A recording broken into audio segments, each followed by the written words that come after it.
कभी सोचा है कि हजारों साल पहले बनी कुछ इमारतें आज भी हमें इतना हैरान क्यों कर जाती हैं? देखिए, ये सिर्फ पत्थर की बनी बिल्डिंग्स नहीं हैं, बल्कि ये हमारे इतिहास में छिपे हुए कुछ बहुत बड़े सवाल हैं। तो चलिए, आज इन्हीं सवालों के कुछ जवाब ढूंढते हैं। यही वो सवाल है जो हमें इस पूरे सफर पर लेकर जाता है। क्या ये मुमकिन है कि हमारे पूर्वज, मतलब हमारे एंसेस्टर्स, आज के इंजीनियरों से भी बेहतर थे? या क्या उनके पास कोई ऐसी सीक्रेट टेक्नोलॉजी थी जो बस समय के साथ कहीं खो गई? चलो, इसी गुत्थी को सुलझाने की कोशिश करते हैं। 80 टन। जरा एक पल के लिए इस वजन को इमेजिन कीजिए। ये कोई छोटी मोटी चीज नहीं है। ये करीब करीब 12 हाथियों के वजन के बराबर है। और यही 80 टन का एक अकेला विशाल पत्थर तंजावुर के बृहदीश्वर मंदिर के 200 फुट ऊंचे शिखर पर रखा हुआ है। और ये काम हुआ था 1000 साल पहले। आज तक कोई ये पक्के तौर पर नहीं कह सकता कि चोल राजवंश ने बिना किसी मॉडर्न क्रेन के ये कारनामा आखिर किया कैसे। ना कोई ब्लूप्रिंट मिला, ना कोई लिखी हुई टेक्नोलॉजी, बस एक अनसुलझा रहस्य। तो चलिए, सबसे पहले उन स्मारकों पर एक नज़र डालते हैं जिनका बनना ही अपने आप में एक अविश्वसनीय, एक अनबिलीवेबल पहेली है।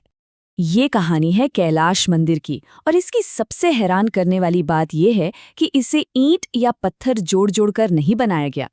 इसे एक ही विशाल चट्टान को ऊपर से नीचे की तरफ काट कर तराश कर बनाया गया है। सोचकर देखिए, 8वीं सदी में राष्ट्रकूट वंश के कारीगरों ने सिर्फ और सिर्फ हथौड़े और छेनी का इस्तेमाल करके लगभग 2 लाख टन चट्टान को तराशकर ये मंदिर खड़ा कर दिया। आज की सबसे एडवांस्ड मशीनों के साथ भी इतनी सटीकता से ऐसा काम करना लगभग नामुमकिन सा लगता है। अच्छा, अब बड़े बड़े कंस्ट्रक्शन से थोड़ा आगे बढ़ते हैं और एक ऐसी पहेली की तरफ चलते हैं जो फिजिक्स के नियमों को ही सीधी चुनौती देती हुई नजर आती है। आंध्र प्रदेश के लेपाक्षी मंदिर में एक पिलर है, एक स्तंभ जो सच में हवा में लटका हुआ है। और नहीं, ये कोई सुनी सुनाई कहानी नहीं है। ये एक ऐसी हकीकत है जिसे लोग आज भी अपनी आंखों से देखते हैं और खुद परखते हैं। 16वीं सदी की ये इंजीनियरिंग आज के बड़े बड़े इंजीनियरों के लिए भी एक पहेली है। कुछ एक्सपर्ट्स का तो ये भी मानना है कि ये शायद मंदिर को भूकंप से बचाने के लिए बनाई गई कोई बहुत ही सोफिस्टिकेटेड, कोई बहुत ही एडवांस टेक्निक थी। लेकिन असलियत क्या है, ये आज तक कोई नहीं जानता। तो चलिए, अब अपना ध्यान इंजीनियरिंग से थोड़ा हटाकर उस एडवांस्ड साइंटिफिक समझ की ओर ले जाते हैं जो हमारी प्राचीन वास्तुकला में, मतलब आर्किटेक्चर में कूट कूट कर भरी हुई है। हम्पी का मशहूर विरूपाक्ष मंदिर। इसके अंदर एक अंधेरे से कमरे में दीवार पर बने एक छोटे से छेद से मंदिर के मेन गोपुरम की एक बिल्कुल साफ लेकिन उल्टी परछाई बनती है। और ये नज़ारा सच में किसी जादू से कम नहीं लगता। असल में ये मंदिर सदियों से उस साइंटिफिक प्रिंसिपल का डेमोन्स्ट्रेशन दे रहा है जिसे हम आज पिन होल कैमरा इफेक्ट के नाम से जानते हैं। मतलब ये लाइट और ऑप्टिक्स की एक बहुत ही गहरी समझ को दिखाता है। अब जरा इस टाइमलाइन को देखिए।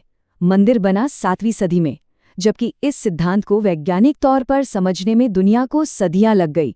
तो सवाल फिर वही है कि आखिर वो लोग ये सब जानते कैसे थे?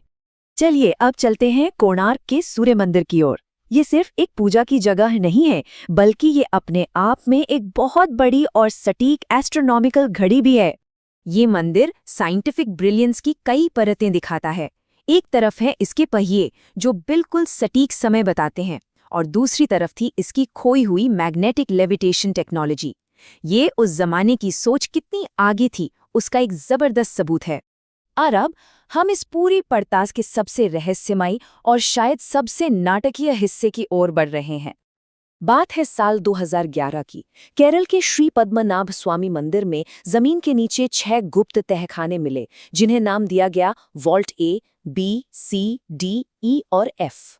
जब इन 6 में से 5 तहखानों को खोला गया तो उनमें से इतना खजाना निकला, इतना सोना, चांदी, हीरे जवाहरात निकले कि उसकी कीमत ने सबके होश उड़ा दिए।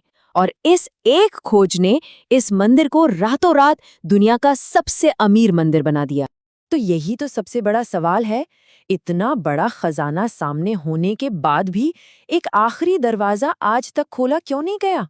वजह यह है कि इस दरवाजे पर कोई ताला, कोई बोल्ट या कुंडी है ही नहीं। इसे नाग बंधनम नाम के एक सोनिक लॉक से सील किया गया है। और कहा जाता है कि इसे सिर्फ एक खास गरुड़ मंत्र के सही उच्चारण से ही खोला जा सकता है। और मुश्किल ये है कि वो मंत्र और उसका सही उच्चारण आज किसी को नहीं पता। स्थानीय मान्यताएं हैं, दरवाजे पर बने सांपों की चेतावनी है और जबरदस्ती खोलने पर बहुत बुरे अंजाम की बातें भी कही जाती हैं। इसीलिए वॉल्ट बी को खोलने का खतरा आज तक कोई नहीं उठा पाया है। ये मॉडर्न टेक्नोलॉजी और प्राचीन विश्वास के बीच एक तरह का डेडलॉक बन गया है। तो असल में ये सारे मंदिर सिर्फ आर्किटेक्चर के चमत्कार नहीं है, ये हमें ये सोचने पर मजबूर करते हैं कि हमारे पूर्वजों के पास शायद कोई ऐसा ज्ञान था, कोई ऐसी नॉलेज थी जिसे हम आज पूरी तरह से समझ भी नहीं पा रहे हैं। हवा में झूलते पिलर्स से लेकर समय बताने वाले पहियों और बंद दरवाजों के पीछे छिपे खजानों तक, हर एक पत्थर हमारे सामने हमारे ही अतीत को लेकर एक नया सवाल खड़ा कर देता है। और यही वो सवाल है जिसके बारे में सोचना चाहिए। समय के साथ और कौन-कौन सा प्राचीन ज्ञान है जो कहीं खो गया है? ये हमें इतिहास की गहराइयों और उस नॉलेज की संभावनाओं के बारे में सोचने पे मजबूर करता है जिसे शायद हम अभी तक खोज भी नहीं पाए हैं।